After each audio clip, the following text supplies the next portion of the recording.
sorry if there is noise in my background. There are just the people around. So we are all welcome to today's webinar.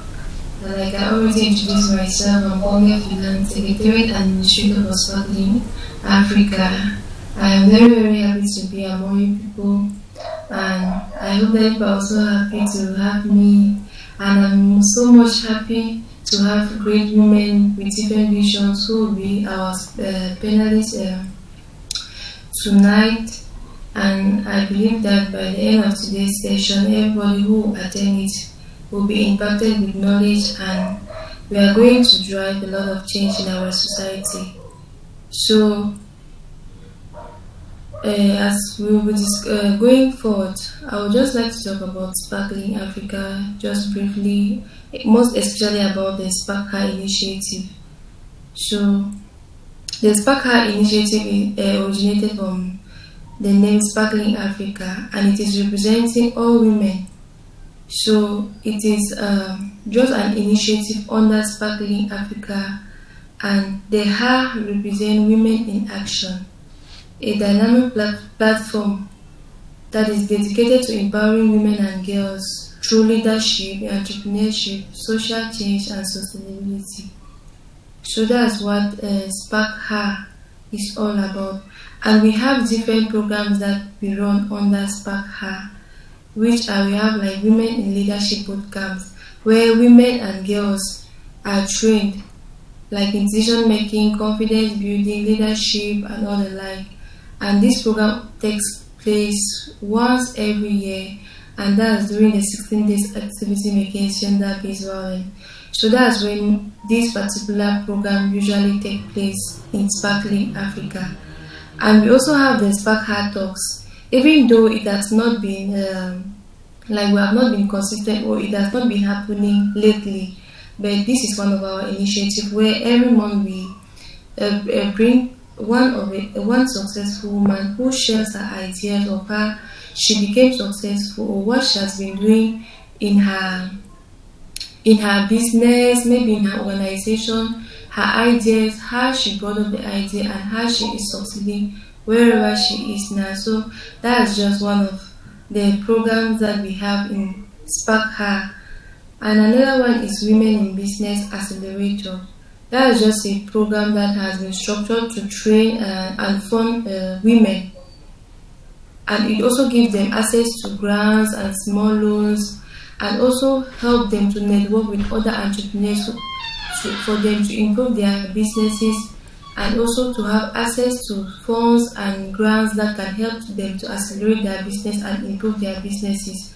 And then we have the last program, which is the Volunteer and Outreach Program, where we engage women in voluntary humanitarian projects like outreach in community, sensitization, community awareness, community engagement, and everything, where women are included. So that is just what some of the activities that Spark Her initiative have. So during this International Day, Women's Day, we thought it wise that it's good we bring together women from different walks of life, from different domains, to come together and we share our ideas on how we can better the society. As we look into our society today, we discover that we, the women, we are the highest. We have the highest population. Anywhere you go, women are the majority. So if we are left behind, if we don't do anything, this world will be catastrophic. So it is left for us as strong women who have already realized what we can do, and we are already moving towards something to bring our ideas together, discuss about it, and see how we can help one another grow. Because I believe in this life, nobody can grow alone. We only grow by helping others.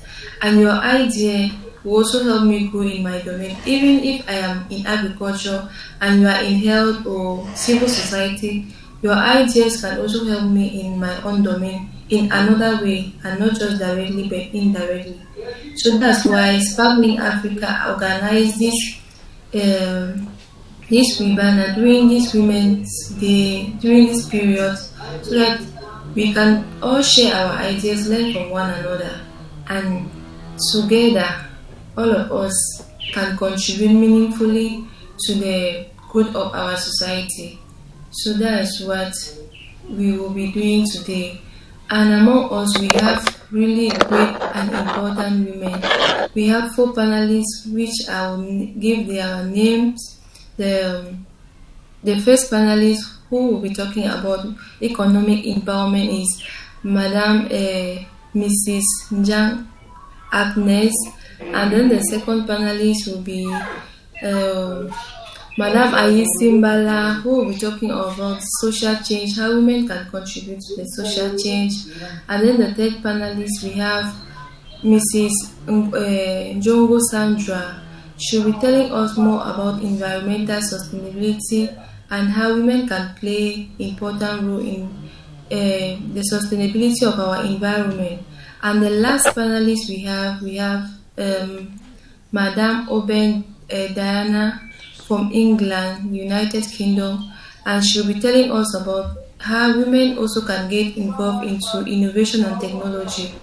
So, notwithstanding, we also have a cock among us, and that is the brain behind Sparkling Africa. That's Mr. Ojon Godwin, who will also give us who will tell us more about Sparkling Africa and who has made it possible for us to even have this panel discussion. It means that he really have heart for women. So he will also be giving us a brief summary or take away about this panel discussion today.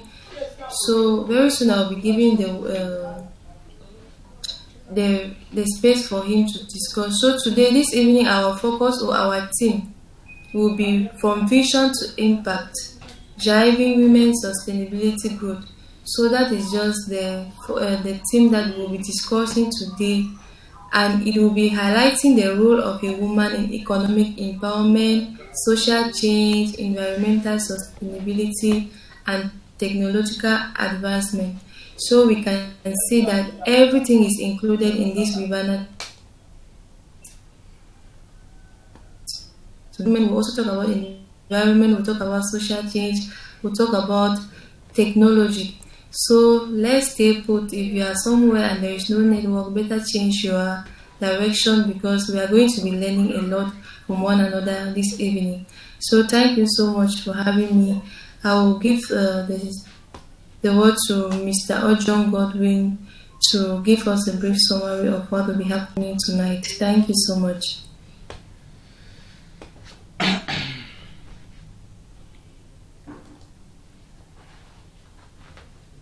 Hello. Thank you so much, Mrs. Phelan Pecula, and for that brave introduction. And welcome, I welcome everybody that is in here. You are welcome. I have my very good friend there, Mrs. Echu Blessing, that is in. You are welcome. And Madam Bang Agnes, I'm very glad to have you today as one of the panelists. Then Njongo Cindy, yes, you are equally welcome. I welcome you all. I'm seeing new people again. Curie Giselle, you are welcome. Madam Melvis, you are welcome. And those are the names that I've seen now. There are other 3 names that I've not yet opened the participant list to check. But whoever is there, I say welcome to this great platform today, where we are going to be having an in-depth discussion about women.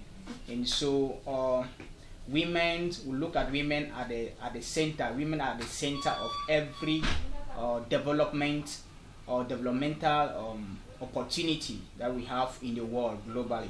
That is why they first of all call it an International Women Day, because they recognize women as people who are very, very productive and people who are more active, especially when it comes to development and all of that. So I just want to indicate that if you are getting me 5 on 5, I want to see your emojis, please. If you are there 5 on 5, can you indicate? Madam Diana is there from UK. She just left now.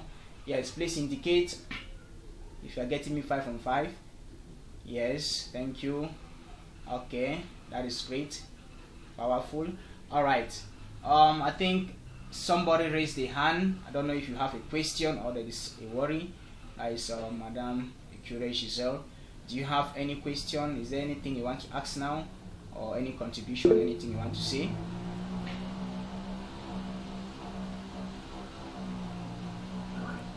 Please, I wish to ask something. Yes, you can move on. I wish to ask if there's going to be a time where we are going to meet physically. Yes. Like a panel. Physically, right?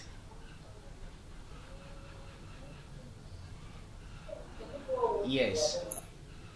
There will be a time we are going to yes. There will be a time we are going to meet physically.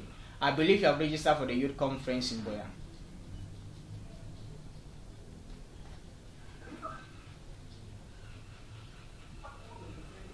Giselle, have you done that? Yes, I've registered. Alright, so now we'll have the opportunity to meet them physically, okay?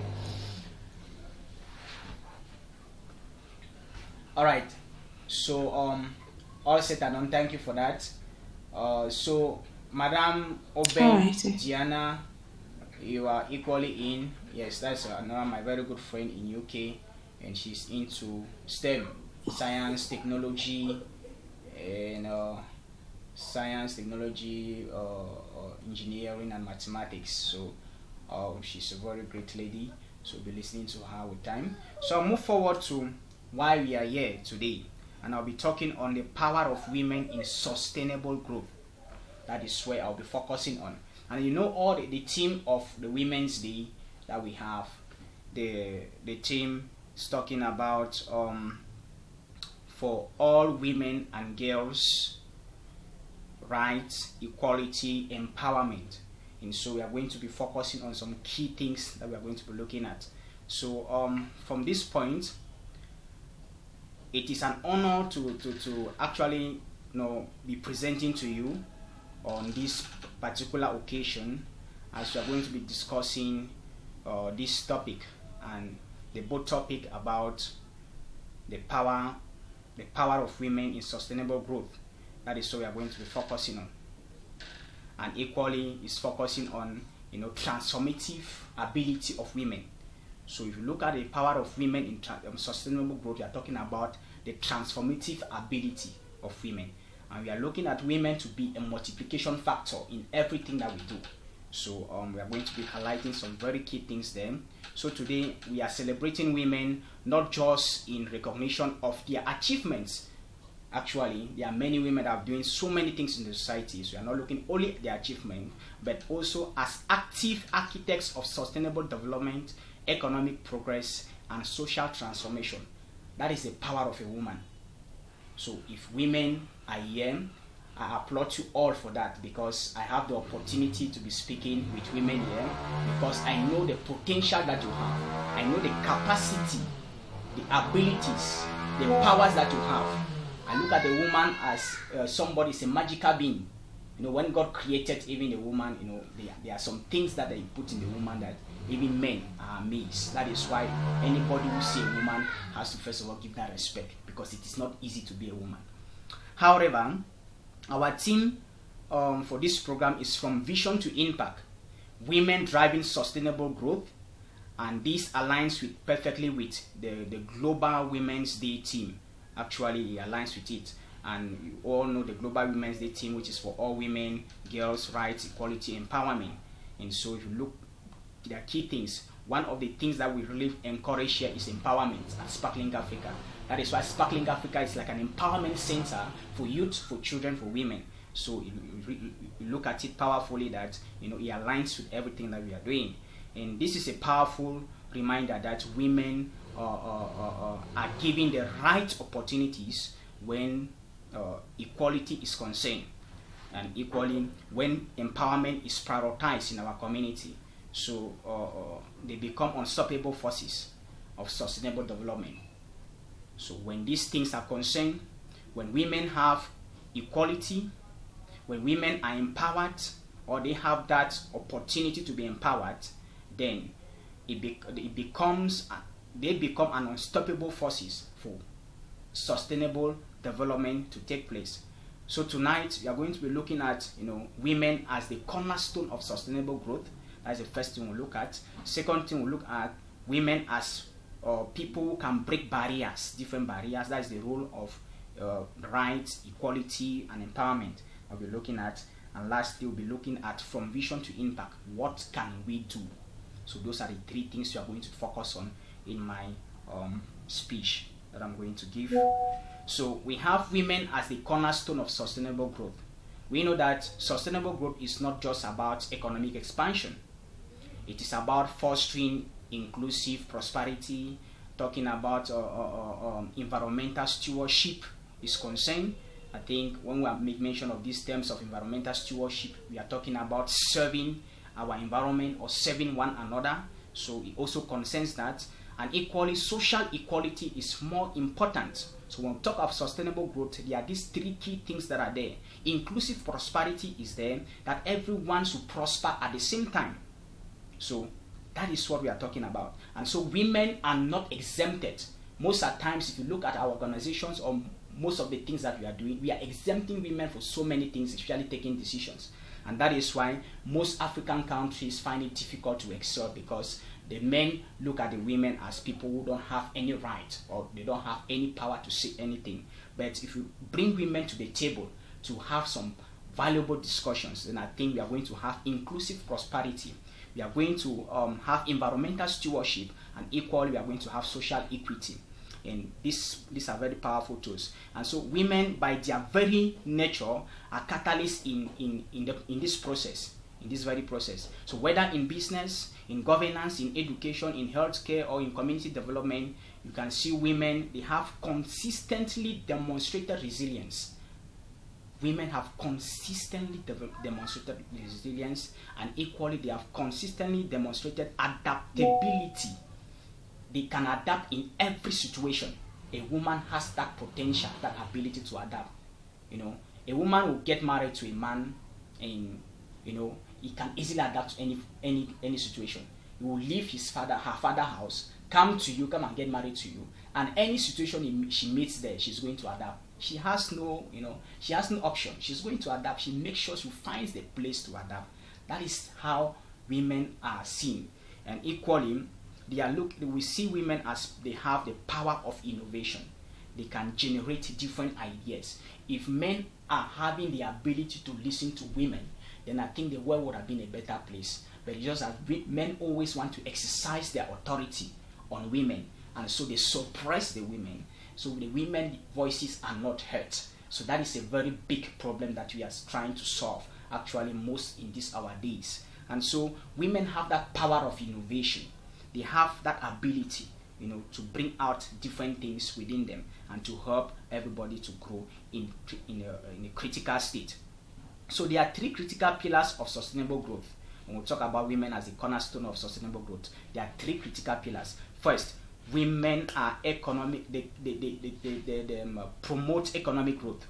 That's the first thing. And study shows that when women participate in the economy, the GDP of that country is going to rise.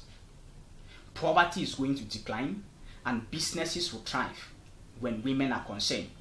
And mostly women-led businesses are equally, are transforming industries. Any women-led industry, if you look at them powerfully, they are transforming industries and can create many job opportunities, because women are very welcoming and hospitable more than men. That is the nature of the woman. A woman should be more receptive more than even men.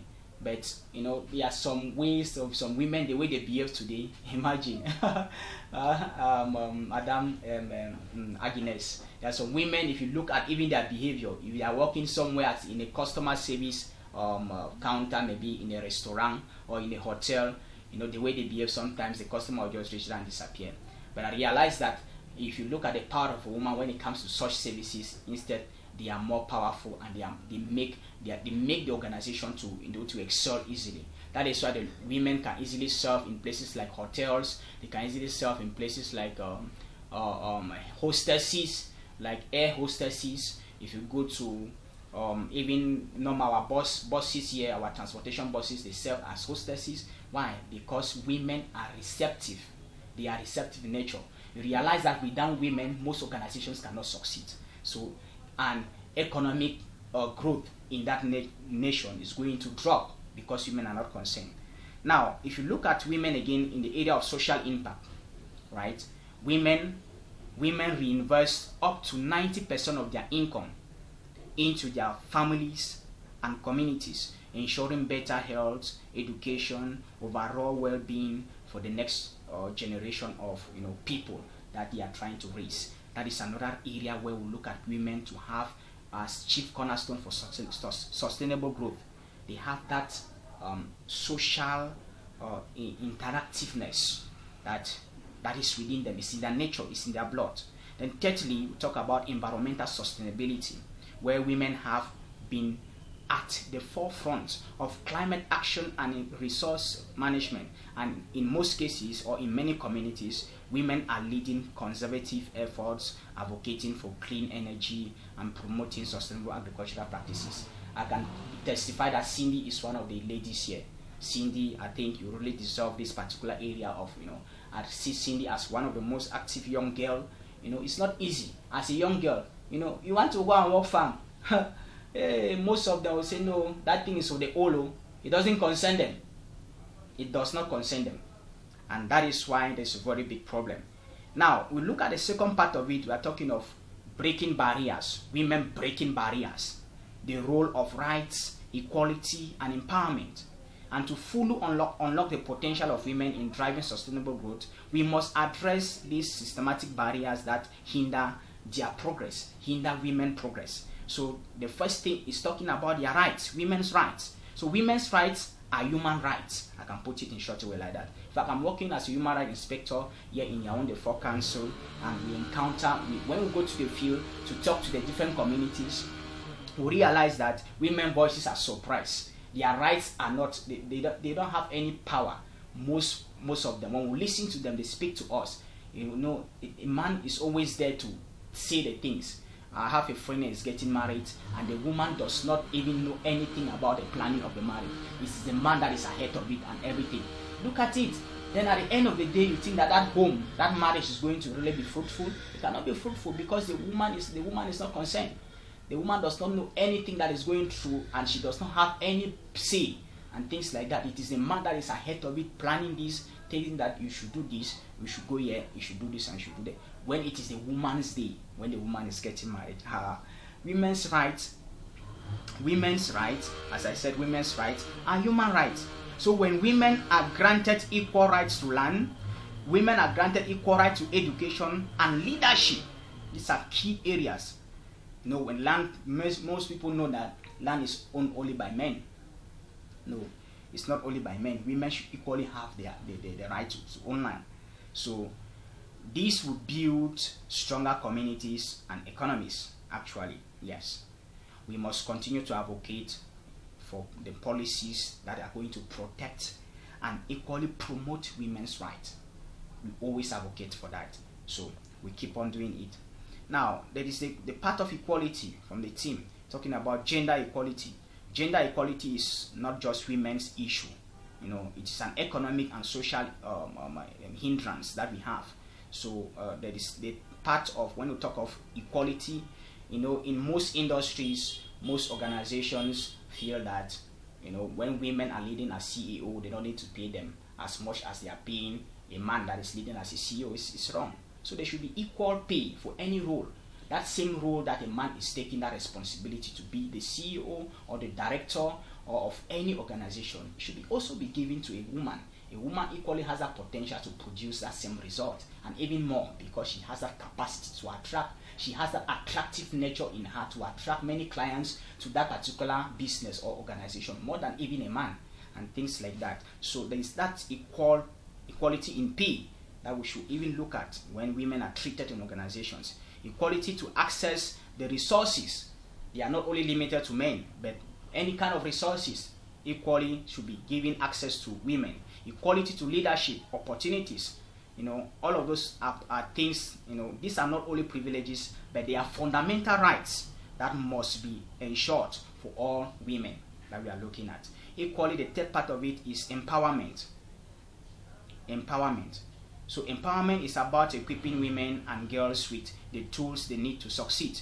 Education is concerned in empowerment, and mentorship is concerned, financial inclusion are concerned. All of these things are key drivers in ensuring that women are not just participants, but equally leaders in sustainable growth. That is the power of a woman in sustainable growth. Then, the last part of it here, we are talking of vision, from vision to impact. What can we do from vision to impact? And here we realize that Sparkling Africa is at the center to see how we can transform many ideas. People who have ideas from vision. What vision do they have? We empower young girls, we empower young people, we empower the youth to think of things that are creative and see how they can change these ideas, transform their ideas, carry a vision that has an impact in the community. They should carry vision that have impact in the community. And here we're talking of the journey from vision to impact starts with what? With action. That is why Spark Her is there for women. And here the Her represents women in action. Women in action.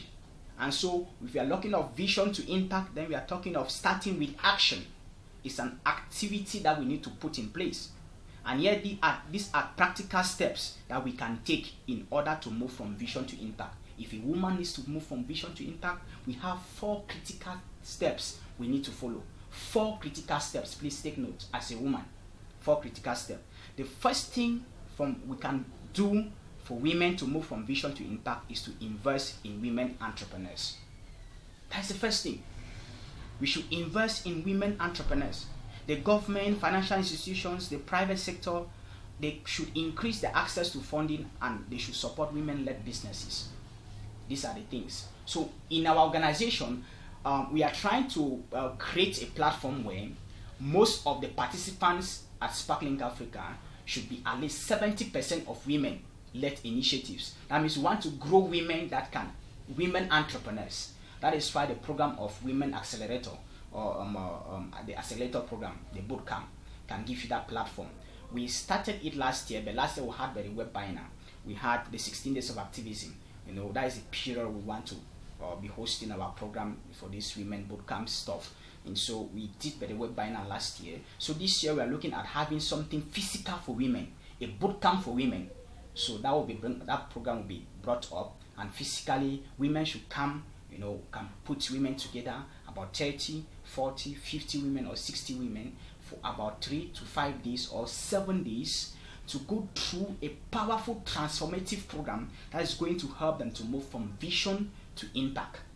And they will receive enormous, in-depth training in entrepreneurship during that period and things like that. So investing in women entrepreneurs is one of the key things or key step we must take in order to move women that are having vision to creating impact in their communities. The second thing we need to do to move from vision to impact is to develop mentorship and leadership.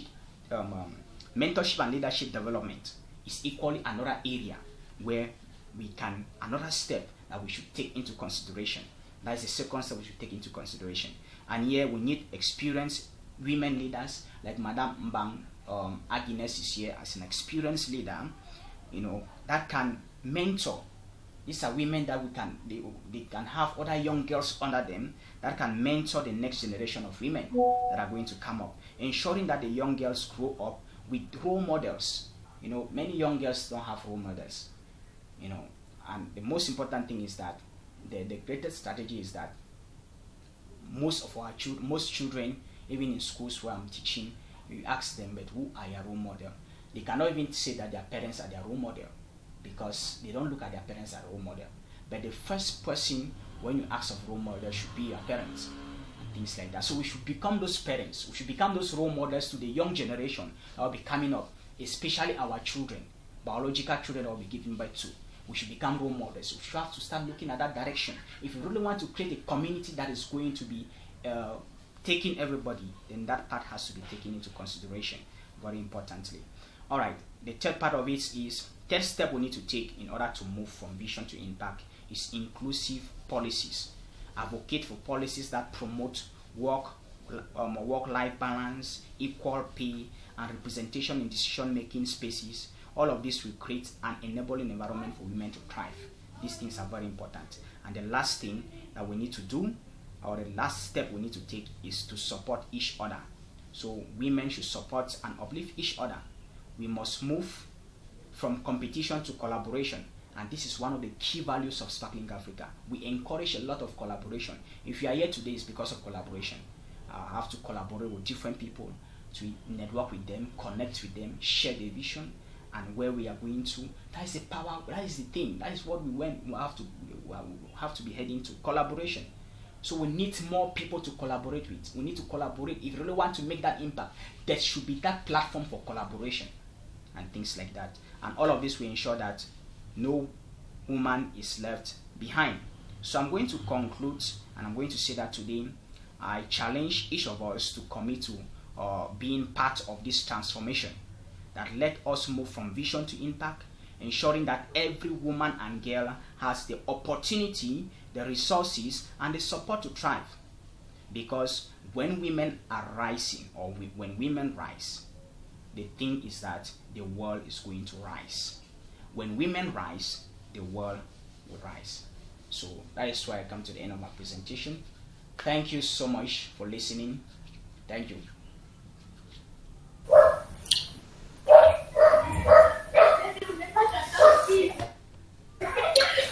Thank you so much, Mr. Ojon Godwin. I really enjoyed your presentation, because as a man talking with that empathy in you, I really see it. So I really appreciate your efforts, what you have been doing so far, and also I really thank God for giving you that inspiration, because there are still men there like you who don't believe that women can lead in social change. They can do things that will improve or bring change to our society. Even if they are knowledgeable, even if they are educated, there are still men there who still battle or complain, and they still debate that women are this. If women are in power, they will be like this, they will be like this. But from what you are saying, it really gives us the courage to go ahead with our individual ideas that we have. So I really appreciate you for that. So we are going to be meeting our first panelist for today, and who is Madam Mrs. Njang Agnes. Please, are you there, Mrs. Njang Agnes? Yes, I'm here. Okay, thank you so much. Please, can you just introduce yourself to us? Okay. Good evening to you all. My name is Agnes Banda Epuza Botuku. I'm a gender advocate, a gender officer at WEM Africa, and I'm also the founder of AG Skincare, a brand dedicated for a gender inclusive skincare routine for both men and women. And I'm an entrepreneur. So that's a little introduction about me.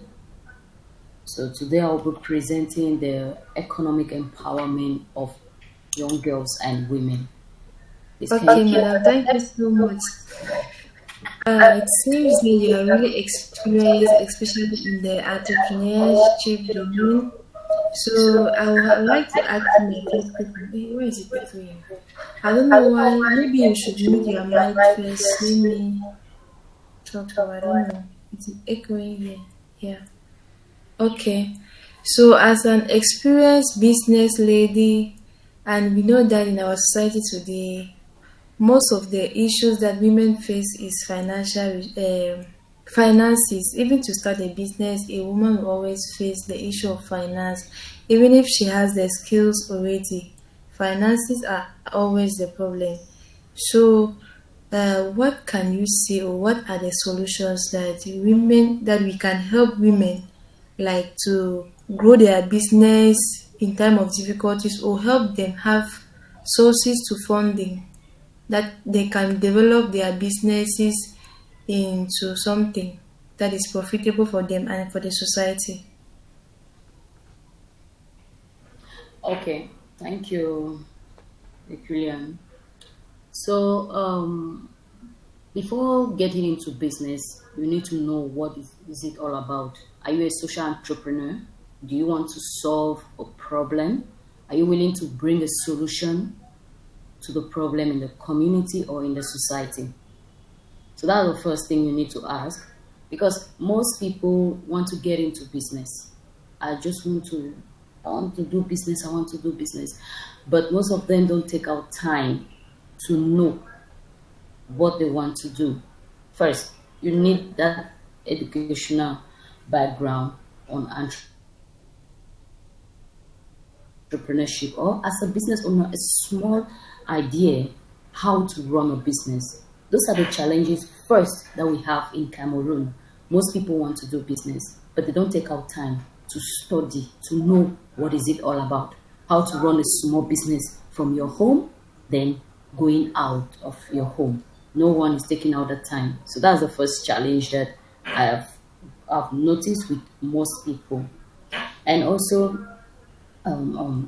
people want to upskill their business, but they don't know how to do it, forgetting that they need trainings. They need trainings on this.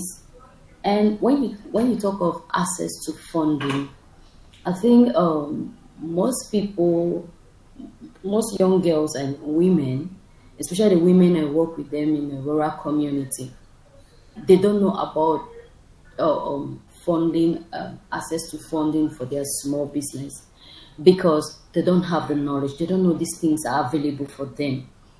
They believe that, okay, my business is just here and I don't know how to go about it.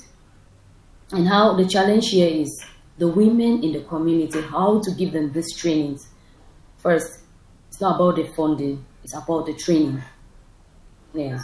And most of them are no more giving those excuses like, I don't have time, I have to go to my business uh, area. I don't have time for all this. But most of them now, they are interested because with the usage of social media, they see other women from different countries doing business online. They love it. They want to do it as well. So that's the first challenge. Is the funding. Most of them are not aware of the funding because some of them are not literate. They don't know how to use the social media or to use their smartphones to Google and check out what is it all about.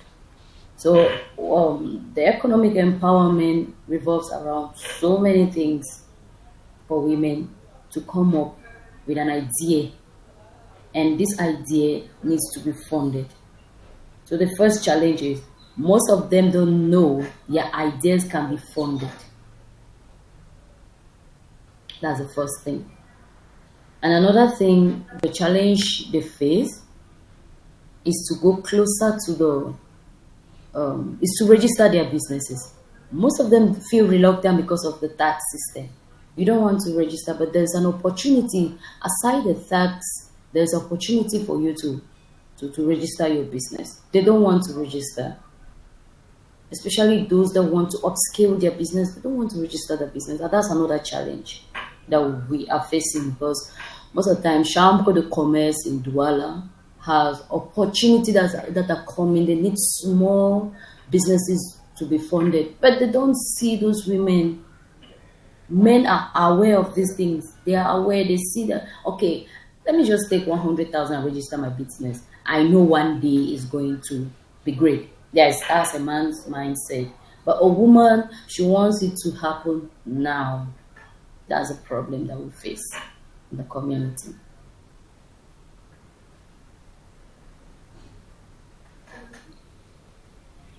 Okay, Madam Agnes, thank you so much. So, if I'm getting you well, is we need to educate more women on registering of their business, because some of them, they have these businesses and they don't want to register. They just want it to be at their own level, and they don't know that by registering their businesses, they are opening their doors to maybe funders and other opening their doors to people who can help them. So there is a need for us again to educate women, especially those who we have seen that they have ideas about businesses, or those that are running businesses, to register their business, because that's a step forward for them to have access to funding. Is that so? Yes. And also, Okay. another thing is they need to they need to research, especially those that are internet savvy. They need to do their research. Their fundings are there, but now they don't have a network. They don't belong in a network that will help them, tell them, oh, this is available for your business. Like I said, the first thing we need to start on the empowerment is for, especially for entrepreneur, is to know what you want to solve in a community. We all are entrepreneurs, but if you want to upscale your business, if you want to get that funding, you need to learn. You need to know how to pitch your business, and that's another part where people are lacking to get funding. People, especially the small group I've worked with, they don't know how to pitch. Especially the young girls that are out there, they want to grow, but they are not ready to take up trainings and also to learn what entrepreneurship, because it's broad. It's really, really broad. And when we talk about the economic empowerment of women's economic empowerment, it entails so many things, because women are economically empowered to have access to resources and have the power and agency to make economic decision with their resources. But I cannot give my money to someone that has little knowledge about managing resources. It's not possible.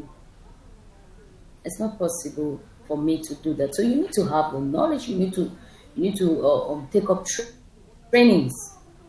If you don't empower yourself through this, I'm sure you just want to, um, let's say, do a buy and sell them. Yes, but from what I've discussed, so many people want to upscale their business, but they are not ready. They are not ready. Okay, let's just do something. Go through your network, the few friends that are doing business. Ask them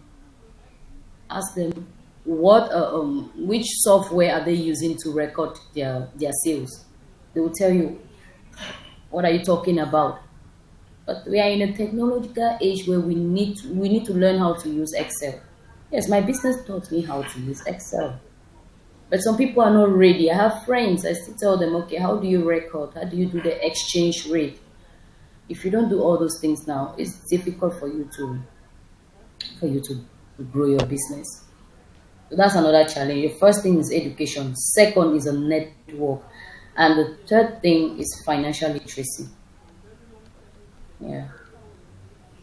Okay, thank you so much. I'm really, really happy about it. This what you are saying now, because I believe that if this flyer was posted that we are funding women who have small scale businesses or who have ideas, I think we could not be having these participants here, because many women will like, I want money, I want the funding. But now it is just to share what we are sharing now, which is very, very important. And women are not ready, women and girls, they are not ready to join and learn. So, as founders of different businesses and different organizations, I think we have to really emphasize with our women and girls the importance of knowledge. Knowledge is power. If you don't have knowledge about something, you will not be able to do it. So, it is for us to really, before we want to be economically empowered, we have to have knowledge. Knowledge about what we need, knowledge about the businesses that are around us, because when we know what we are doing, we will be confident in asking for funding for what we have. But if we don't have an idea about what is there, we will always be looking for money, and nobody will be there to fund us, because they have seen that we don't have the accurate knowledge that they can fund us. So I really appreciate.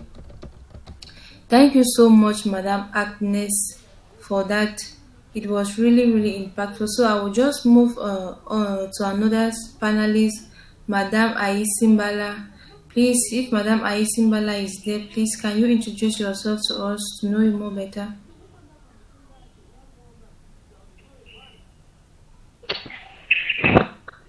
Okay, happy Sunday to everyone. Thank you, Mr. Arjun Godwin, for the privilege, and Madam Fela too.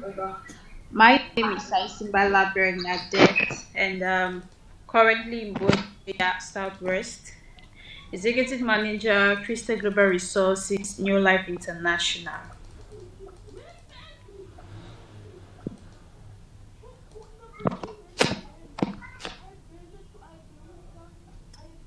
Madam Aisi, please can you introduce yourself again? Please, I wasn't getting you, please. Sorry for that.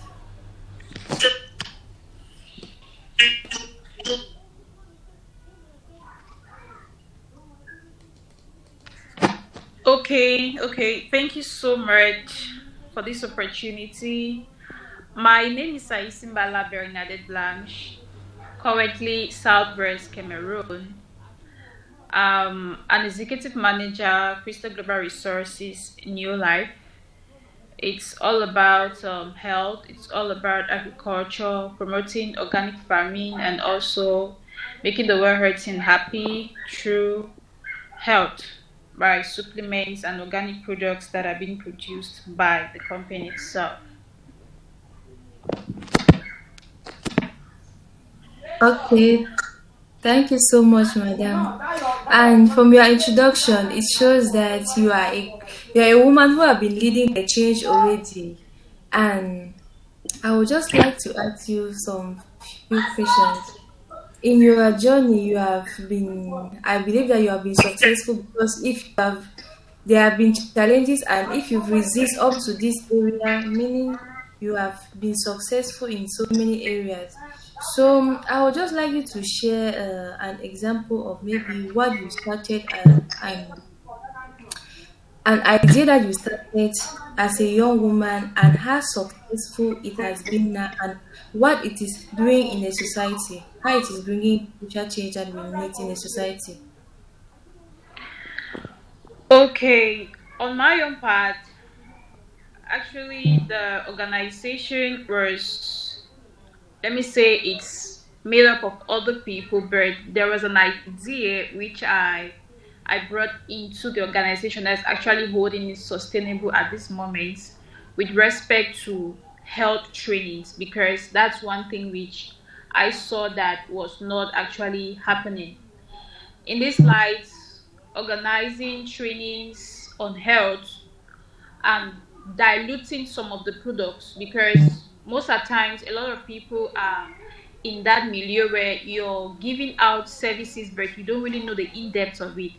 So I took upon myself to really make that come to pass, and it's really working because it has really elevated our organization and it's going worldwide because of the knowledge which they have gained. They are able now to navigate through the business market. They are able now to also teach others about it. So in this light, it's all about the training. It's all about the knowledge, as the first panelist said.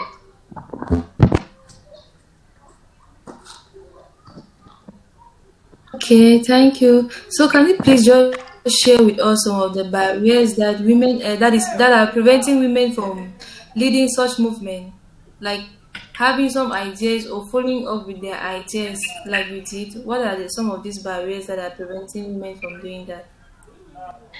The first one is not believing in yourself. If you don't believe in yourself, implies that anything you're saying or you're doing is not gonna last. So I took upon myself the ability to believe in myself first before I could pass that on to others. So if we are able to believe in ourselves that no matter what we are doing, no matter the idea that you're coming up with, you know that it's going to work. You put in the effort, you put in everything that you got, and you see how it's going to turn out so good. And the second one has to do with fear. Yeah, a lot of times fear actually comes in play, especially when meeting other people that they are higher than you in some certain areas. So fear has been one of the things which are actually holding a lot of young people, a lot of young girls in particular, with the ones I've come across with. They are afraid. They are even afraid of even pitching their ideas. They are afraid that it's not going to come true. So if you combat fear, you find out that you're really going to go extra mile. And the last one, which has to do with competition.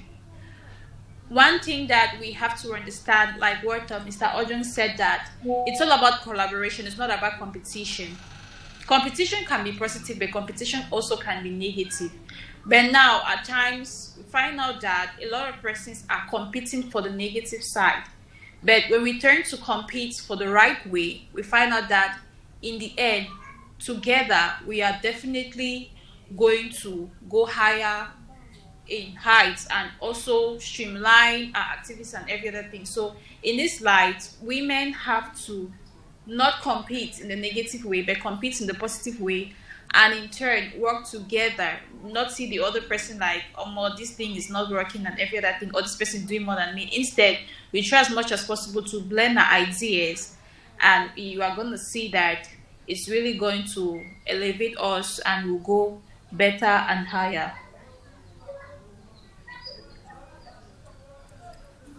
Okay, Madam, I see. Thank you so much.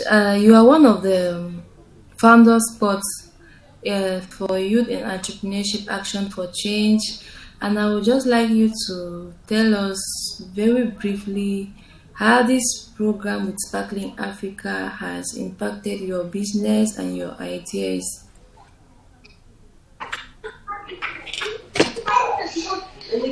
Actually, it has done me so well, so well that I cannot even put into writing.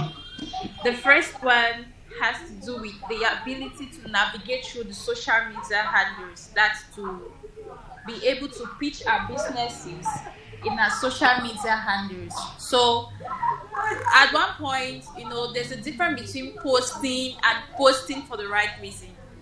Because it came a time whereby I was posting our businesses on our social media handles, but they never got impact, right? Like people got to see how great it was. So through the trainings in Sparkling Africa, I got to understand that our social media handles, we can post, and when we post for the right reason and in the right way, we are definitely going to have the right audience, and our businesses are definitely going to go a different level, and we'll have to keep on and keep on and keep on having customers till forever. Thank you so much, Madam Aisi, for sharing that with us. We really appreciate and we have learned a lot. As you rightly said, that not believing in ourselves is one of the first reasons why women are not succeeding or they are not growing in their businesses. Also, fear is really, really one of them. So, in our network, let's try to encourage those women around us, especially those who are already giving up, because there are a lot of women who have started, and since it is still at the basic stage, it is not going and they are almost giving up. So, let's try to encourage them, because every beginning is always very difficult, but when you persist and you are consistent and you are diligent, I think you always have great results. So thank you so much, Madam Aisi. And we are going to move to the third panelist. Tatiana, your hand was up. I don't know if you have a question, but if you have a question, is Tatiana there?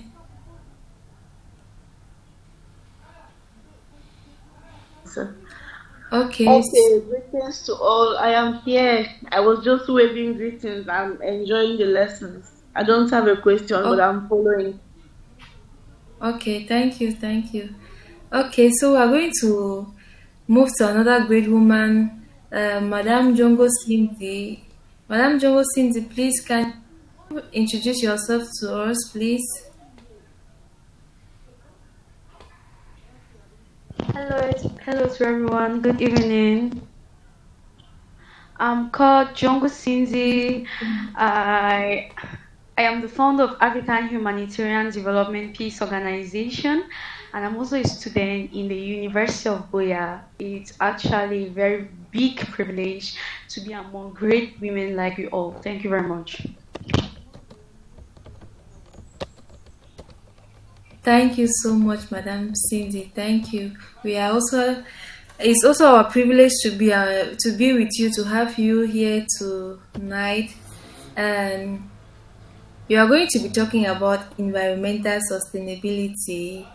So my first question is, what is the role of women in environmental sustainability? Okay, thank you very much for that. I'll first of all start by saying that there is no house without a woman. When Mr. Godwin was talking, he made mention about women being at the center, and it really drew my attention. There is no sustainability. Let me quote the question in my own way. There is no sustainability without women, especially when it comes to the environment. So, with the increasing level of environmental degradation that we are having around, there is an urgent need to hopefully include women when it comes to agriculture, when it comes to biodiversity conservation, and when it comes to agriculture, biodiversity conservation, and environmental management. So, uh, climate change is rapidly increasing, pollution is rapidly increasing, unsustainable agricultural practices are rapidly increasing, as well as illegal activities taking place in our forest areas. So, when all this happen, women are the most affected. So, women are actually needed. Okay, let me use this example. If in a community, let me just use the Balka people in the eastern part of Cameroon, if imagine if the men from that community go to the forest, they harvest, let me just say they kill an elephant, bring the meat, and the women being aware that why killing this animal, there's actually a reduction in our biodiversity, and they tell the men that we are not going to cook that meat, or we are not going to eat it. Like, do you think that the men will be able to to eat that meat, or the men will be able to hunt next time? Of course, they won't be able to do that, because like if they do it, obviously the women will not be there to support them.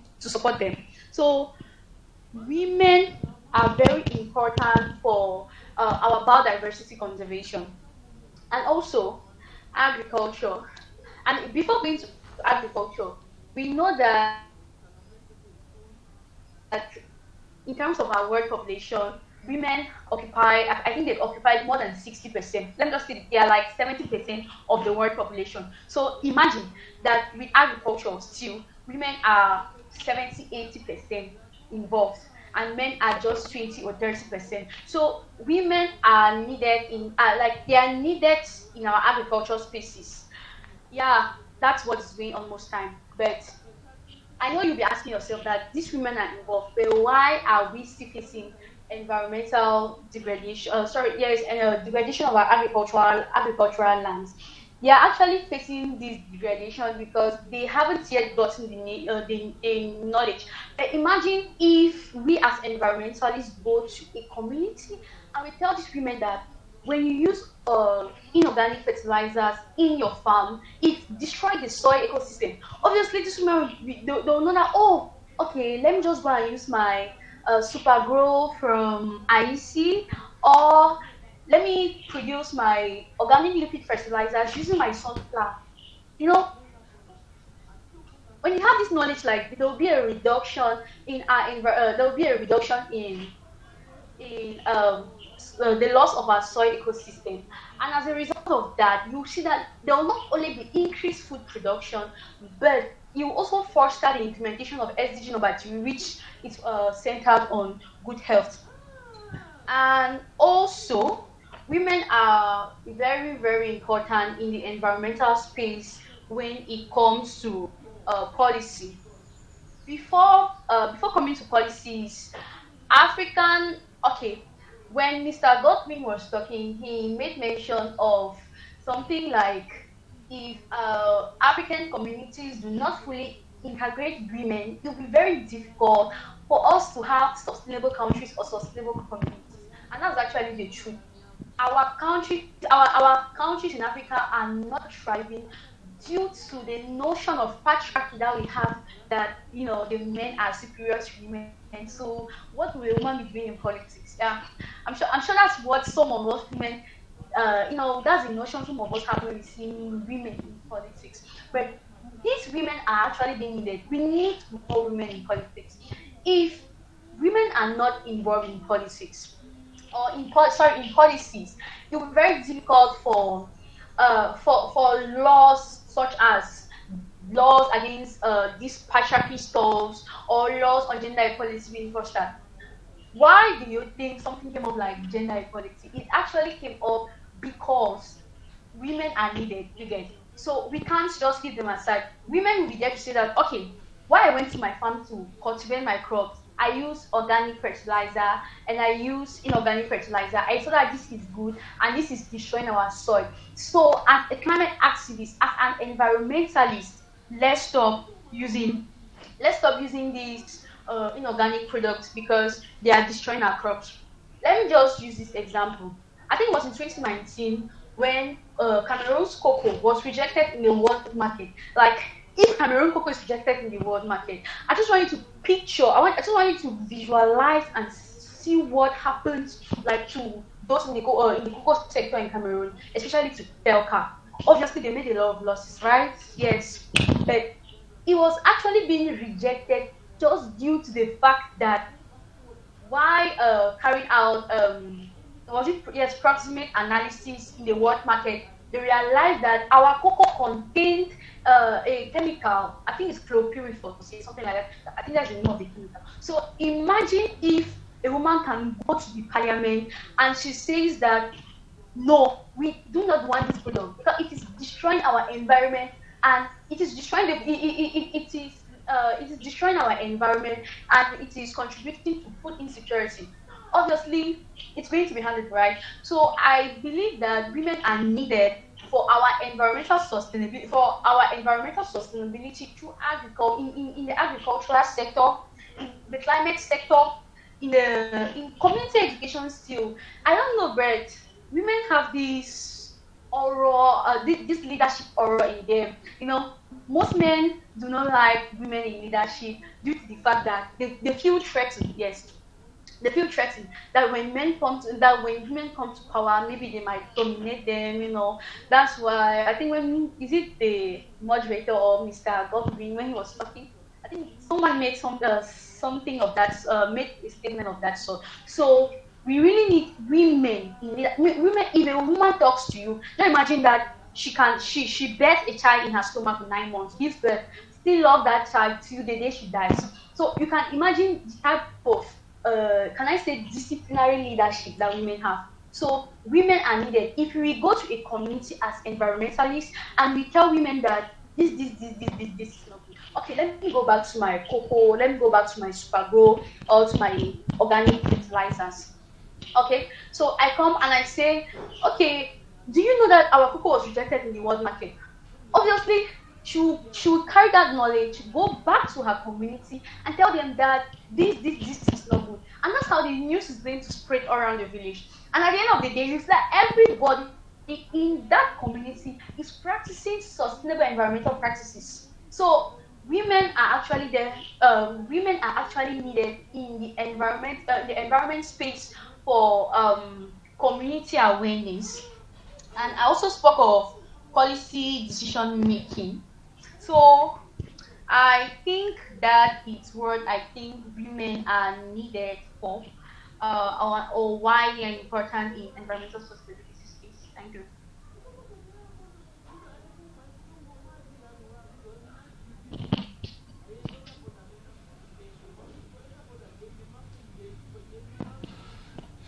Hello, Felan. Okay, Madam Cindy, thank you so much. I can see and I can hear you're talking with much passion in you. Please, I would just like you to highlight some of the few activities that you are carrying there in Goya that is involving girls and women to lead this change, especially when it comes to environmental sustainability. Just highlight them, please. Okay, thank you so much.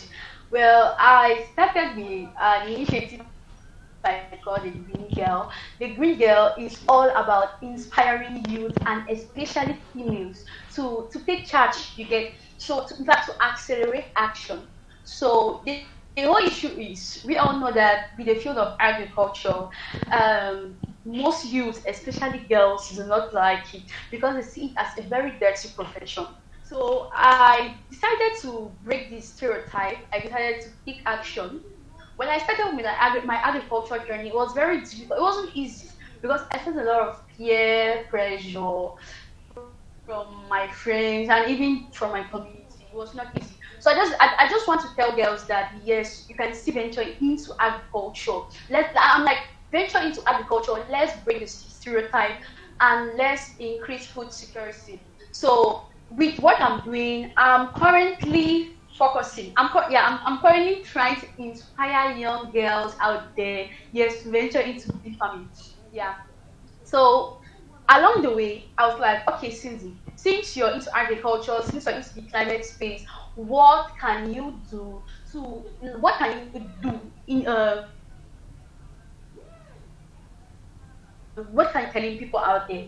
That's when I began thinking and I came across bee farming. I was like, oh, bee farming can be this interesting. Yeah, I like to go into it. So every day I make sure that I encourage young girls that yes, you can you can join bee farming, you can join agriculture and and improve on our future.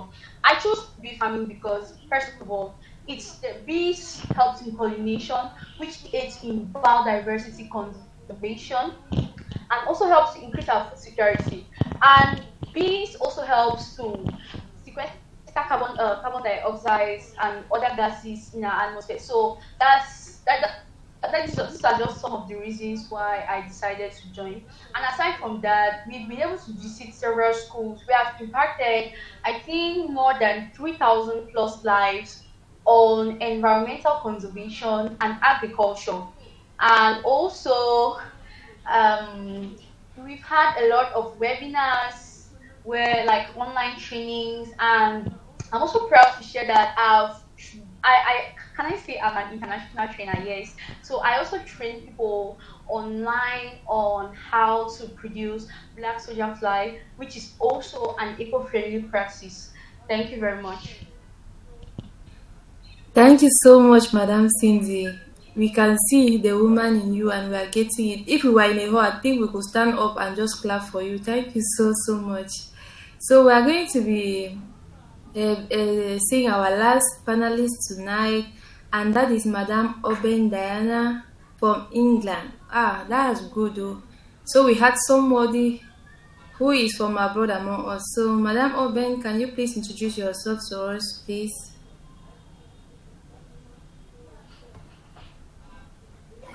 Hello, good evening, everyone. I'm sorry for my lateness, first of all. Diana Oben Platinum. Um, I am a youth ambassador at Sparring and also a youth ambassador at Spain, presently residing in UK. Part-time carer and still doing studies with regards to computer engineering. Thank you so much, Madam Oben. So recently online, I have been seeing women in tech, women in STEM. So I would just like you to tell us more. How can women and girls uh, create impact through technology? How can they use technology to create impact?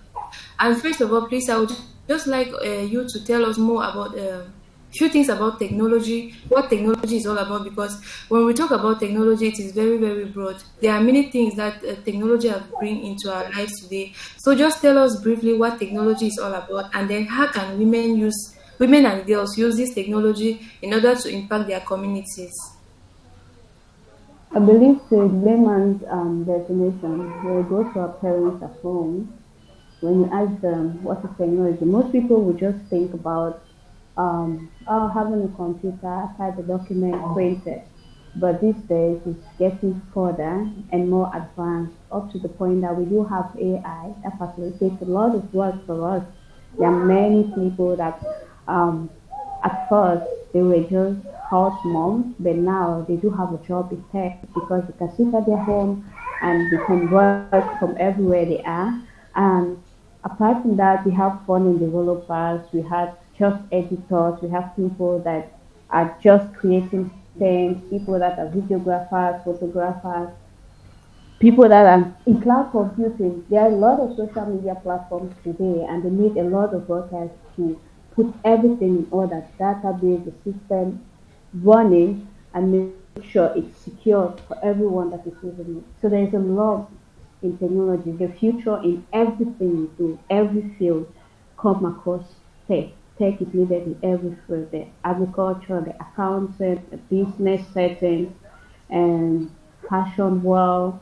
A lot of people go online to shop today. So we definitely need tech in everything we do, including the care sector. Why not?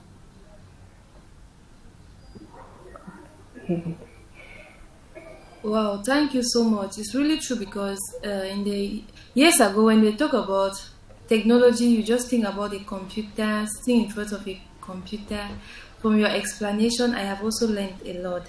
So, how can we do to encourage more girls and women into this technology? What can we really do? Because many people believe that, especially when we go to engineering classes, you see majority of them are boys or they are men. You see computer engineering, most of them are men. So what can we do to encourage more girls to go into technology and also, yeah, what can we really do? I believe many people do know this saying, charity begins at home. At an early stage, you need to educate and help articulate the awareness of the fact that technology, or let me say computer, it's advanced these days and it provides a lot of opportunities. If everyone knows the importance and the benefit of it, they might definitely want to do it more. If there's a possibility of us creating that awareness, just like what we're doing now, all my other panelists and our hosts have struggled to make sure we do have a medium, a platform to help other people out there know their business opportunities that they can do, their projects they can work on, there's technology that they can use, maybe not just for money, but to advertise what they are best at and also help people to know what they can do. And maybe in possible years to come, they will be able to have a job, if not nationally, it can be internationally if they do have the great value that the world would like to explore. And the second thing is, we need to be confident. Women in tech have a lot of difficulties. I won't say I'm boastful, but in my class in the university days, I was like a class course for 3 years throughout my degree. There were boys there, but um, when it comes to technology, a few women are in tech, and in case you want to go into tech, it's a very tough decision because it's more like you're going away from what the general population thinks about it. So if you want to do anything that stands different, I believe technology stands a better way to do it. And when it comes to tech, you need to have a goal. Everyone in life definitely needs or have what sparks them up, what they want to do, what they are determined to do, what problem they do have that they want to solve. If you do have a purpose in this, just like Mr. Ojon, he has the idea of, okay, why not create something that educates everyone about the various possibilities we do have because knowledge in itself kills a lot. If you don't have access to that knowledge, it might definitely drains down all the energy you have, and at the end of the day, you don't get to your goal.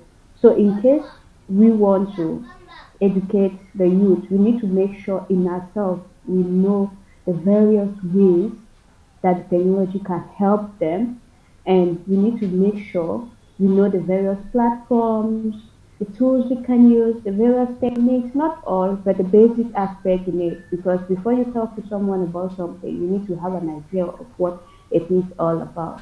So learning just the basic aspect of technology and helping cutting across all the platforms you do have available for you to educate others. It's the best tool for you to start with. Encourage people. I might not be in Cameroon, but those that are in Cameroon might do that. Talk to the communities they are with. Help them realize the importance of it. Help encourage them using their parents, because majority of Africans are motivated or they are tutored, trained, groomed according to the way their parents want them to be. So in case the parents do see the need for it, they will likely want to invest in that, and that will help a lot of their children to get into tech. As we are saying, the population in tech is growing today, and women are encouraged and advised to get into tech because a lot of us are not really there. A lot is needed as far as women is concerned in the technological sector. Thank you so much, Madam Oven. Thank you. So, as an international youth advocate or youth ambassador, you know that when comparing technology in London and I mean sorry in England and in Cameroon, we technology in Cameroon is very very. I can say that if we are in rating in percentage, we have just 5%, while there maybe you can have 90%. So how can we really work in collaboration to ensure that girls in Cameroon also have this knowledge or this access? Like maybe as a role model, what can you really do so that girls in Cameroon can have the desire to go into technology? How can we work with you to achieve that? Um, it's a privilege for me to be here. Despite I never got here through tech, I got here through care. But being an ambassador of youth, there are a lot of things we can do. When I got here, I had to realize there are a lot of things that people here would like to sponsor, here would like to encourage women in Africa, women in Cameroon, because Cameroon is known worldwide because of its political problems. And many people, many schools, many organizations are willing to encourage women, or let me say young girls, to get into tech and use that opportunity. So if there's a possibility of us having that idea, first of all, and then I would like to encourage the youth, the young girls for today, since we're talking about girls, if there's anything you have as a goal, you have as a purpose, what would you like to do with regards to career orientation, starting a business, but since everything is cutting across technology, it's better for you to search online. I know many people or many youths today prefer to browse couple of hours going through their phones and checking all the influencers and all the TikTokers and laughing because they're excited. We have to do that, but at the same time, we need to be balanced. Anybody in tech, as I said, is going away from the general what people think or what is happening around them. So why not go around? Look, not just role models in Cameroon. There are a lot of role models in Africa, Kenya, South Africa. They have a lot of projects. There are a lot of women that are successful all over the world. They are recognized worldwide because of the impact they are creating in the community. Try going to those meetings, following them up. Look at their latest project, look at their seminars. Some might be free and even training courses. Why not search on those training courses? And I'll do my best to provide the information you need in case you do need that with the training courses that are offered online. I'm doing some presently that are free because I know majority of we young girls, when it comes to technology, it's easier for us to have an Android phone rather than us paying that money for a course. you prefer to spend 100,000, some 60,000 to buy a good wig, buy a good dress, buy a good phone rather than paying for a course because we don't see the value in it and we tend to make a lot of excuses at the end of the day if things don't turn right, saying, I think the organization is this, our schools are supposed to treat it this, but that's not how it's supposed to be. Um, I would say one of the mistakes we do have in Africa is we too depend on what our teachers tells us and we just want to pass the exams. But if you want to be financially independent, you need to go away, or let me say, broader than that. Why not look for international mentors? Look for international advisors when it comes to technology, when it comes to your field. Follow them up with all the social medias you have. Try to connect with them up. Try to write or portray what you want to do in future or what you're aspiring to do, the problem you want to solve, and ways you want to solve them to anyone in your locality. It will help them a lot to realize their goal. And some, if in case your goals are not really, because if you have an idea, it might be brilliant, except you tell someone. But when you realize that that goal or that idea might be feasible, many people wish at the die to help you to get to where you want to go, and they might help to rearrange that goal to be more realistic, and you better off enjoy when there's a community, there's that collaboration, not just with people in Cameroon. I know a lot Cameroonians are really lacking when it comes to tech. It's mostly female there. That's why there's a huge encouragement for us to do that. And yes, wait, let me say, in case I have the time, in case you need the connection, I will do that. I'll make sure I prepare or give you the contacts you need in order for you to follow the mentors, the coaches that will help you to get where you are because a lot of people, whether the business owners, um, the learners in itself, people that the teachers, educators, they don't even know about platforms that they might really have a lot of money more than the 9 to 5 hours job that they do in Cameroon. So there's a lot of opportunity for us to explore, and as women, we have the biggest advantage. So we need to use this to explore all the opportunities we have so that we soak out all the best we need and we'll be better to stand in good position and be successful women in the future.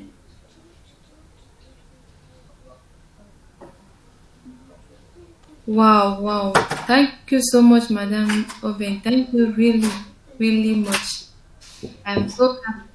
I have sisters who are into technology. I think I'll have to connect them to you so that we can be discussing and also be uh, mentoring them.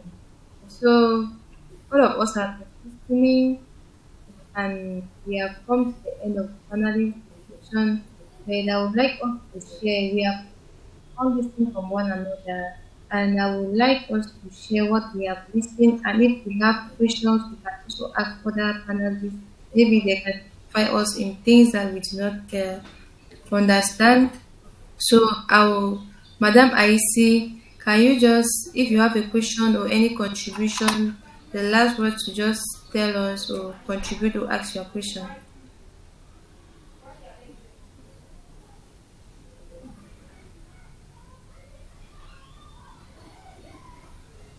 Mm, Okay, thank you so much for the opportunity, and thank you all the panelists for everything you have said so far. It's been awesome and it's been great. The only thing I can really reiterate on, as the first panelist said, was about knowledge. So no matter how good we are or we have an idea or anything, for us to have that stuff successful is that we need to gain knowledge. Knowledge is key. So when we have the knowledge like what we are doing now, which will be gaining experience and also other things from other people, it will help to navigate through so that we better grow, we better and we better win many people and give them the room as well to really showcase their talent. Thank you so much. Thank you, Madam Aisi. Madam Agnes, are you there? Please, can you, if you have a question or the last thing to say? No, it's okay. Don't have any question. So I would like to ask, let me just ask Cindy and Madam Oben. So what can we do? What do you think we can do to give these women more training on entrepreneurship by leveraging the technology to advance their businesses?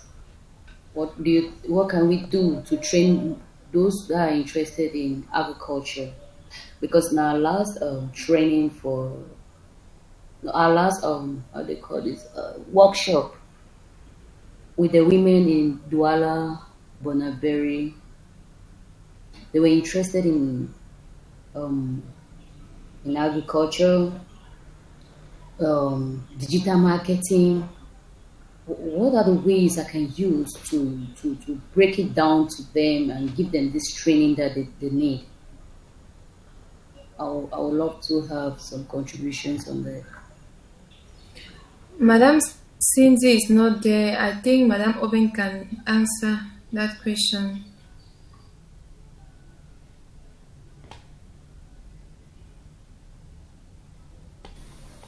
Yeah, I know it's a really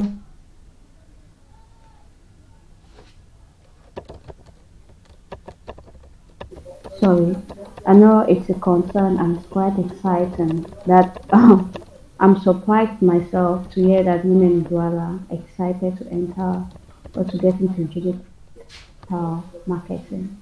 It's a good start. It means they even have an idea that there's something related to digital marketing.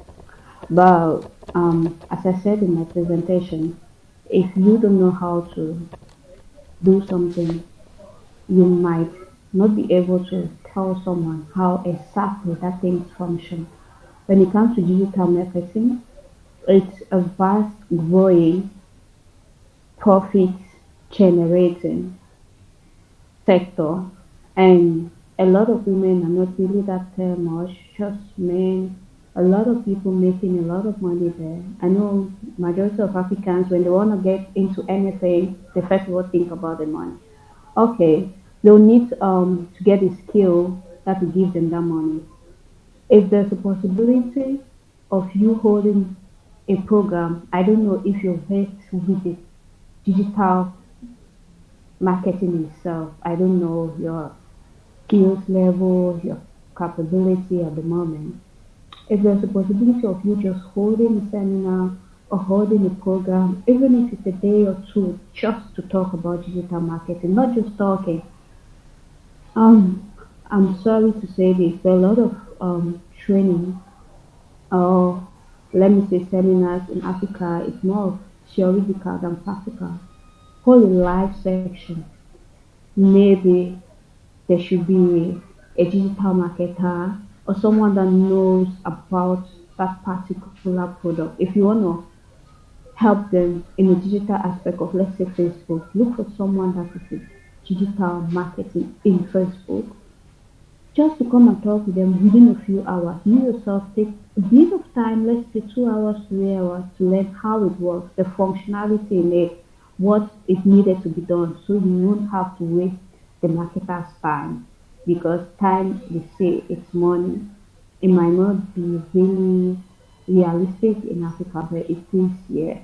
Every second counts, and it might cost you a lot. It has cost me a lot to say.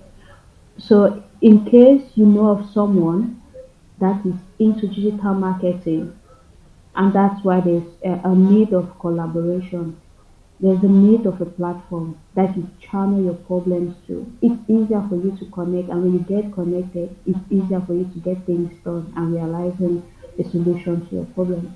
Why not connect with the tech people both home and abroad? It's better for you to do it home because Fair. I heard someone talking at the beginning of this. Will there be a position or will there be a probability of us staying in the future? Like physically. In Cameroon, or let me say Africa at large, we like saying things physical. So get someone physical. If you can do it, good and fine. But if you can't, get someone physical that is into it. Just to show them what to click, what not to click. You need to do it yourself. You need to learn it yourself because when that person leaves within 2 3 hours, you'll be there to answer all the questions, all the problems, struggling to detangle all the body. So you need to learn it yourself and then do something practical, something realistic about it. If they learn within 1 2 3 sessions, they see the value in it, they might advertise and tell others to join. That I learned something, a skill that I never knew and it's helping me now. I believe that's the best option you can do in order for you to help these women that want to get into digital marketing. Okay, ma'am. Thank you so much for that contribution. Thank you. Thank you so much, Madam Oben. Thank you, Madam Agnes. And uh, I don't know, Madam Nozima, you joined us very, very late. I don't know if you have any contribution or any question to ask.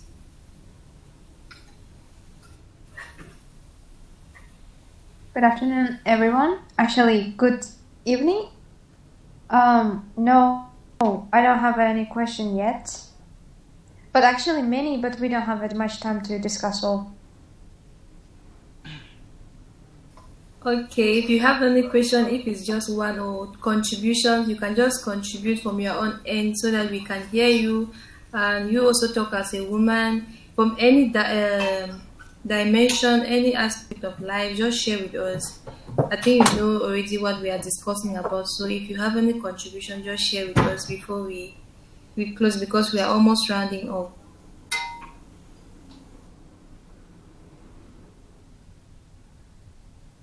Just introduce yourself to us and from where you are talking and all the like. Okay. I'm in Tashkent in Uzbekistan. When it comes to my position as I'm a freshman at Webster University in Tashkent. My major is business administration, but from next year I'm also including economics. That will be the double major. I'm interested in the field of IT and like business. I want to mix up in the near future when I was open my own business, and I'm also about starting my own startup. It's in the field of commercial, and after 2 months also I am graduating one academy. It's related to like SMM, yes, in the digital marketing, and I think it is enough. All, Well, all right. Yes. All right. Thank you so much. Okay, thank you so Yes. much. I think Yes. Thank you. Let me just introduce Nozima Kitirova. Nozima Kitirova, please. We'll have to call it normally as the way we call it in Africa. Okay. So Nozima Kidovera is one of the international youth ambassadors at Sparkling Africa, connecting from Uzbekistan. Uzbekistan is the country where she's connecting from, and so she's joining us here for this wonderful session. She's one of the international youth ambassador. There is a platform for youth ambassador at Sparkling Africa, and so she's one of the youth ambassadors at Sparkling Africa, and I'm working in collaboration to see how most youths in her area they connect mostly on TikTok and on Instagram. I think those are the platforms where they connect mostly. We'll be working in close collaboration to see how we can reach youth in our community, in our area. And as she said, she's still looking in between, seeing how you can start up a business. And through Sparkling Africa, the platform provides that opportunity for every woman, for every youth to build their business from idea into real business ventures, from vision to impact. That is our focus and all of that. So I really want to appreciate everyone that has participated in this conversation this evening, to acknowledge the International Women's Day. Actually, it was a great session, despite the fact that the number of people we're expecting to have, they did not join us during the meeting. Just as Phelan said, if we posted or sent something out there on how maybe funding opportunities for girls or young girls that is available, you see this place will be very full with so many young people, because they want to come and see how they are going to get money and things like that. But unfortunately, it wasn't that. We went straight to the point, and most of them are not here. But what we have shared here together is going to enable us to move forward from here. And especially thank you, Diana Oben, equally for the insight on the collaborative measures you're trying to put in place, so that Sparkling Africa and the network within Sparkling Africa can reach out to see how they can scale up their activities, especially the young girls and the youths who are undergoing their training currently at Sparkling Africa. They will have that opportunity to connect with some of these consultants like Diana Oben there in the UK, so that they can have a platform where they can have mentorship. So all of that is really involved. And equally, thank you, Madam Bang Agnes, for sharing your insight, especially your experience in the economic sector. Actually, it was really great, because I learned so much from it, from your experiences. It shows that you can hold so many young people and girls and women. And I want to say that the women that are in need of digital training, especially in digital marketing and things like that, we can work in collaboration to organize a training for them, and we'll invite one or two digital marketers that are going to do something more practical in that area. So that is the essence of collaboration between organizations with another organization. So we are open our doors for collaboration and partnership, and everything they are open to see how we can reach out to a wider community. Our goal is for us to bring that change, and if for us we are going to bring that change, then collaboration is one of the greatest language you understand as Sparkling Africa. So we bring it on, then we are going to discuss on it and see how we are going to create the avenues and the opportunities to reach out to young girls, to young women, or maybe women in your community, bring out the kind of training that they need to have that is more practical in that area, and help them to scale up, help them to grow, help them to set up their businesses and make sure that they are realistic and things like that. So that is why we are here, and we really want to see that happen, because our goal is that by 2030 we should be able to raise about 1,000 entrepreneurs by 2030 that are going to create not less than 10,000 job opportunities. So if you are going to do that, we cannot do that alone. We need to work with you. We need to work with every other young person who is passionate about entrepreneurship, passionate about economic development, passionate about sustainable development, passionate about women empowerment or women in entrepreneurship, and so on and so forth. So we are grateful for that. And Madam Cindy, that is not here, equally thank you for joining. And I'm seeing somebody that is joining, Stanley Isioku. Stanley Isioku, I don't know, where are you joining? Are you joining from Nigeria? From the name Isioku, I can think you are joining from Nigeria. Hello, Stanley, are you there?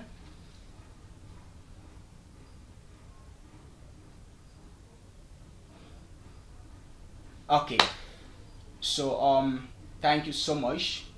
And we have our upcoming programs. Yes, Stanley, do you have anything to say?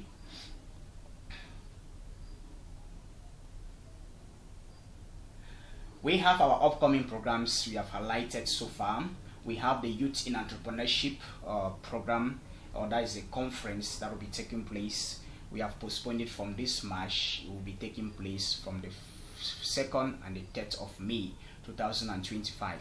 And our goal is to ensure that this conference should reach to about 1,000 youths, both online and on-site. Physically, we'll be holding it in Boyam, and then we're expecting to have not less than 500 youths that are going to connect physically.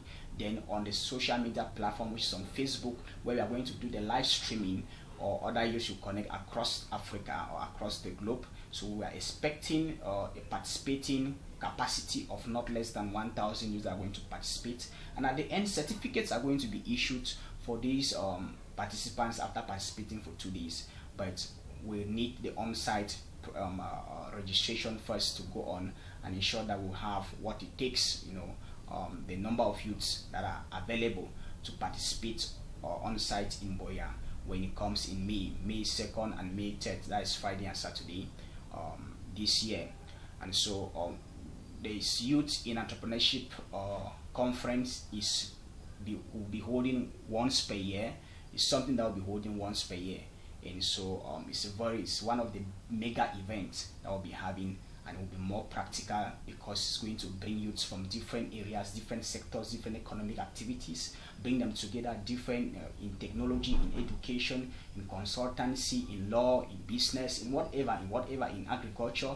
Just come together. There we share ideas and create opportunities for young people to start working on a program for a 9 months program. That 9 months program, and we are creating now a platform where they are going to be having access to that program within 9 months. All what we'll be doing is they have access to the contents and everything while they are going through the program for 9 months. In that platform, we give them the opportunity for mentorship. We bring experts in different areas in that particular area where they are functioning, and that is going to help them to scale up. It's going to help them to build. It's going to help them to realize their objectives or their vision. The goal is let them build, and at the end they should register the business, just as Madam Banda Guinness said. They need to register the business because that is one of the most important things. You don't just need to have a business at a low scale. No, grow your business from a sole proprietorship to a partnership, or why not a corporation, why not a social enterprise and things like that, so that you have other people you are going to employ to work with you in that particular business. There you are creating a social impact and helping other people to have job opportunities. It's going to solve the problem of unemployment and help reduce the burden from the government. We have been blaming the government for years and things like that. We as youths need to start taking the responsibility as youths and to lead our countries in different African countries. And that is why Sparkling Africa has it as a burden within them to see how it can spread these actions within youths and make youths become engaging in their different activities, whatever they are doing, and produce the results, have the results. So the platform is to empower them to ignite their ability, bring out those potential, bring out those abilities in them, and help them to build within an entrepreneurial background or platform to build those ideas so that they become realistic and things like that. We have experts, we have mentors, just as Madam Obenjana is there. That is an expert. I know she's ready to guide those who are into science and technology and things like that, engineering, and whoever has a project in that particular area. There are things that she can guide. And Madam Banda is there, Cindy is there in agriculture, and so many other experts that are there in different areas, in self-development, leadership, building, entrepreneurship, and so on and so forth. So that is it. So we are here for partnership, okay? So anyone that is ready for partnership, for building, for training, for capacity building, for anything, for empowerment within your community, then get ready to get to us. Get ready to connect to us. Get ready to link to us. We are ready to reach out to your community and come and deliver whatever we need to deliver, because we already have that platform of consultants and experts who are ready to give that training to the community, and so on and so forth. All right, that is it. Thank you so much. Madam Phelan, over to you.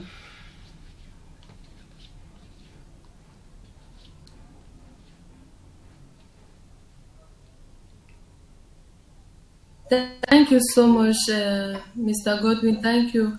And I just want to say something, especially to Madam Agnes, concerning business. Because as this meeting was going on, somebody was actually following up from the background. And he shared with me that there are actually many young people who are into businesses in Cameroon, but the government is not encouraging them. They pay a lot of taxes, this import, every month they are passing, they are locking their places. Meanwhile, they are just trying to develop their business. So, and Madam Cindy also talk about policies. If we see, we have associations, we have organizations, we should bring this up. In as much as they are saying that they are supporting small and medium-sized businesses, they are also doing the negatively in a they're not encouraging them, because through this tax some will be discouraged. Because imagine you just open a business and you have not started getting profit, sorry, and you have to be paying these taxes every month, and it is obligatory, and if you don't pay it, your store or your work will be locked. So any chance where we have to advocate they should reform some of these policies, when concerning businesses, especially youth businesses that are owned by young people who are just trying to encourage economic growth in the country. So that's just what I will have to say. Thank you so much. Thank everyone there who started and ended, even those who left on the way. I really thank you. Okay, Madam, then Oben have something to say. Yes, you can go ahead. Yeah, I don't know when you said I was listening in the background, but I would just like to use this platform. Sorry, I'll be quick. I would just like to use this platform to sort of address that problem. Um, a lot of people going to business in Africa, in Cameroon in particular, and women, to be precise, do have an idea of starting it very big. Yeah, there are a lot of people in case you want to start a business. The first thing you think about is okay, buying the product, and getting a house, renovating or doing whatsoever, putting that product there, like putting it feasible, people should say, and then you do it in that form. Um, but it's much more easier these days. Why not use the various aspects we have among our community? It's easier for you to advertise what you want to do or what you're doing online, and in case someone needs it and buys it from you, you might just have something like a storage and then put it there and then sell the thing. I don't know how bulky what the person is selling is. But if we start in a smaller scale, because yeah, if you want to register a business, they check 3 years of consistent revenue, how much you generate from that business before they will talk about okay, you are eligible for you starting a business. But a lot of our policies in Africa, in Cameroon in particular, don't think about that. If you're ready to start a business, they just have an idea you're qualified to pay those taxes. That's why when you start a business, you go and register it without you having the financial backing for it, and they bring out those taxes. You won't really be able to pay those taxes. Yeah, it's easier for us to say we'll stand up and back against those policies, but it's more realistic if we re-strategize the business in general. Before anyone wants to start up a business, there's a possibility of you planning and starting the initial phase of that business should be somehow gaining enough income, generating enough links, generating enough connections that the government taxes might be able to evaluate.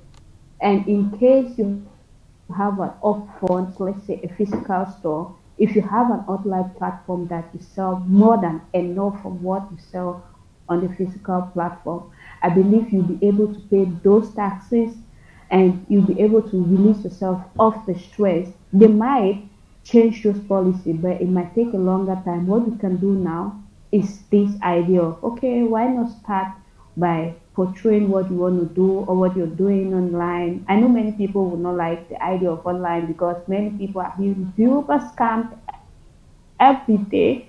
People around your community will know you about what you're selling and they start from there.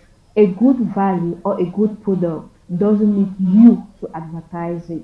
People that use your product, people that use your services will advertise it more than, but we tend to think about okay, I want to start a business. You haven't advertised that business enough. People haven't seen the value in it. You just get and go and create or get the building, put your product there, and that's the beginning of your business, which that's not how I think a business should be created.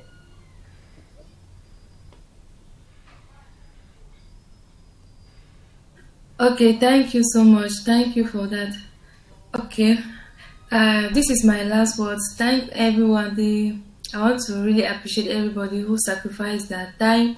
I think that if I'm invited somewhere to talk about economic empowerment, social change, technology, I will have something to say because I have learned a lot from you people.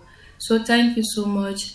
Mr. Ojon Godwin, do you have any last word to say so that we can end this session for today? Bye bye. Thank you. Thank you so much. Thank you everyone for participating. For those who can reach to us, our contact is in the chat box. You can get to us like Stanley. You can write us. All the other people I think are already connected. For those who are connected here, so thank you so much. Have a beautiful evening and enjoy the rest of your Women's Month.